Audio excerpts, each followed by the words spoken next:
कुछ तो गड़बड़ है। हाँ, अगर आप पिछले काफ़ी टाइम से फ्रीलांसिंग कर रहे हो और एक टाइम पे आपका करियर काफ़ी अच्छा चल रहा था, you were getting clients consistently, you were making good amount of money, but things just doesn't seem right now, then कुछ तो गड़बड़ है। The reason why you're not getting clients is not that it's way too competitive out there. Of course, competition हमेशा से था और बढ़ेगा ही. But people are still making money, they're still growing. So why is that you are not? I'll tell you that in this video. But before that, make sure to subscribe to my channel if you need more such videos. ठीक है? तो अगर अभी आपको clients नहीं मिल रहे, not able to make a lot of money, then that may be because of any of these 5 mistakes that you may be making, or maybe a combination of them. Okay, so let's get to them. First, you may not be updating your portfolio. मतलब you are doing good work. जब आपने start करा, आप उससे काफ़ी अच्छा कर रहे हो, आपने इंक्रीज भी कर दी अपने प्राइस, आप लोगों को खुश भी कर रहे हो, but you're not adding good samples to your portfolio. आपका portfolio needs to be updated regularly. You just cannot expect कि एक बार portfolio बनाया and then forever it's going to get you clients because you evolve as a writer or whatever freelancer you are, okay? So you need to ensure that you're putting in good pieces and your portfolio is also relevant to the person you're sharing it with. तो अगर आप एक travel related prospect को pitch कर रहे हैं, then उसमें travel related samples होने चाहिए. That is how you will be able to get clients और convince them to pay to you. So make sure to keep updating your portfolio. Second, not actively reaching out to people. I mean ये बहुत common है because जब मैंने अपनी journey की शुरुआत की थी, I used to get good opportunities because I used to constantly reach out to people. But फिर मुझे कुछ ऐसे क्लाइंट्स मिले जिनकी वजह से मेरी इनकम काफ़ी ऊपर चली गई, बट मेरा टाइम स्केड्यूल भी बहुत हेक्टिक हो गया बिकॉज बहुत सारा काम बल्क बेसिस पे डिलीवर कर रही थी, even though I had a team. But the thing was I was pretty happy with the work that I was doing, the amount of money that I was getting, so that made me stop reaching out to people. मैंने पूरी तरह से वो काम बंद ही कर दिया था, थिंकिंग कि भाई 4 या 5 क्लाइंट है तो सही, क्या करना है अभी सब करके, और टाइम भी कहाँ है. But the most common thing that happens is client कभी ना कभी एग्जिट कर जाते हैं या आपको छोड़ना पड़ता है या कुछ ना कुछ होता है, and then you do not have any backup because you're not reaching out to people, you're not converting more clients. And साथ ही साथ द थिंग इज आप एक्सपैंड नहीं कर पाते अपना बिजनेस. मतलब अगर आप 4 क्लाइंट्स के साथ काम कर रहे हो, आप खुश हो, दैट्स फाइन, बट आप आगे जाके इवन इफ अपनी फुल कैपेसिटी पे हो, आप एक टीम रख सकते हो, आप एजेंसी में स्विच कर सकते हो, बहुत सी चीज़ें कर सकते हो, राइट? बट आप वो कर ही नहीं पाते बिकॉज क्लाइंट को पिच करने के लिए या आप टाइम नहीं दे रहे हो, तो फिर आप आगे उसे डेलीगेट करके टीम के साथ कैसे काम करोगे? तो that is a common concern among people, hence you should definitely not stop reaching out. आप पूरी तरह से बुक्ड हो ना, तब भी रोज कम से कम 10 लोगों को रीच आउट करो. चलो 10 नहीं 5 को कर लो, बहुत ज़्यादा बिजी हो तो, but do it so that you also constantly get newer opportunities and you can leave the old ones, the lower paying ones, the toxic ones behind and grow as a freelancer. ठीक है. Third mistake may be that you're not providing quality services. अब quality services का क्या लेना देना नए clients ढूंढने से? है लेना देना. Because personally मेरे बहुत से clients referrals के थ्रू आते हैं. एक client को बहुत अच्छा काम प्रोवाइड करा, उनके नेटवर्क में कोई और राइटर्स को ढूंढ रहा है, तो मेरा क्लाइंट रेफर कर देता है मुझे वहाँ पे. अब उससे क्या, मुझे सीधा सीधा एक नया क्लाइंट मिल जाता है without even pitching them, without even giving any presentations और getting on sales calls, because I have provided so good quality services that my client and my work speaks for itself.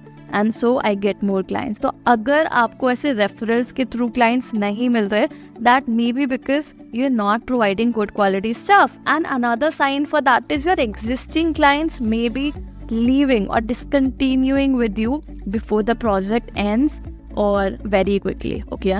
So be better at your craft, and also to ensure that you have good team members. You're focusing on your existing clients because existing clients पे focus नहीं कर रहे, सिर्फ नए ढूंढने में लगे हो, बिजनेस बढ़ाने में, तो it's not going to work.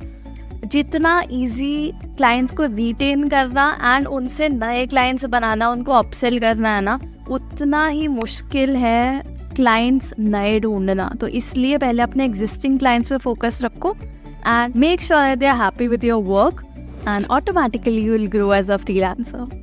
जो हमारा fourth mistake है, that is not focusing on your personal brand. Yeah man, I mean it's fine if you have never created a personal brand. I would still suggest you to create one by the way. But अगर आपका एक personal brand था जिसके through आपको clients मिलते थे, but अभी because you are busy with your client work, you have stopped creating content for your page, then this is a big mistake that you are making. मैंने ऐसा करा है, again same reason. इतना busy थी existing client work में, अच्छी खासी income आ रही थी, तो आई वाज लाइक यार क्या करना है कंटेंट डाल के. But all of a sudden जो एक मेरा मेन क्लाइंट था ना, जिससे 80% मेरी रेवेन्यू आती थी, उस क्लाइंट ने डिसकंटिन्यू कर दिया बिकॉज उनको बिजनेस में लॉस हो रहा था. मेरी कोई गलती भी नहीं, मैं अपना मस्त काम कर रही हूँ, उसी पे फोकस कर रही हूँ, बट मेरी रातों रात 80% इनकम ख़त्म हो गई. And I was like man, अब मैं क्या करूँ, क्योंकि मैंने लिंक्डइन पे कंटेंट भी क्रिएट नहीं करा, आउटरीच भी नहीं करा, तो I am not able to get opportunities, get leads in my DM. तो अब मुझे स्क्रैच से क्लाइंट ढूंढना पड़ेगा, उतना टाइम रोज लगाना पड़ेगा, 1 मंथ रुकना पड़ेगा रिजल्ट्स के लिए, उसका रिस्पॉन्सेस के लिए, and then I would get something concrete out of it. तो वो एक बहुत बड़ा इशू हो गया था मेरे लिए. So yeah please make sure to post content for your personal brand regularly. You should take out like at least 20% time of your day for your personal brand, your portfolio and your personal projects, and then give the 80% to your client work and outreach and more. ठीक है? And the next or the fifth final mistake that I believe you might be making is not upskilling with time or not justifying the value that you're charging. 3 साल पहले जो आप काम deliver करते थे ना, अगर आप आज भी वही करते हो तो प्रॉब्लम है. बिकॉज मुझे तो अपना 3 महीने पहले का काम भी लगता है, यार ये क्या लिखा था, आज तो मैं इससे इतना अच्छा लिख सकती हूँ. अगर आप इतनी पहले का काम के साथ भी अभी भी खुश हो तो वो प्रॉब्लम है, बिकॉज आप टाइम के साथ अपडेट नहीं हो रहे हो, आप इम्प्रूव नहीं कर रहे हो. तो how would you be able to compete with the experienced people and charge a good amount of money? You just cannot, right?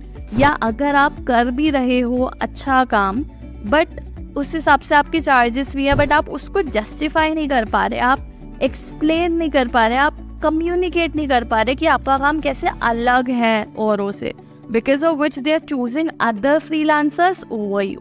तो इसलिए खुद को राइटली पोजीशन करना और अच्छे से कम्युनिकेट करना अपनी value, while also upskilling constantly to stay up to date is very important. अगर ये नहीं कर रहे तो make sure to do it.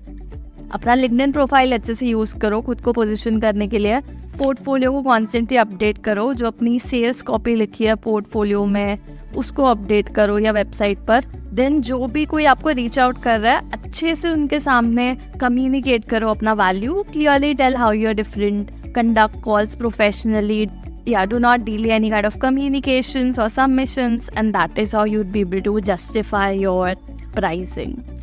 So yeah, I hope this turned out to be a helpful video to you. Let me know what mistake you have been making in the comment section, and I might as well help you get out of it. And if you have any personalized video suggestions, you want me to talk about any particular topic, feel free to drop it in the comments as well. And I'll see you in the next video, but make sure to subscribe to my channel before you go, so I stay motivated and bring in more videos for you. So yeah, I'll see you in the next one. Bye.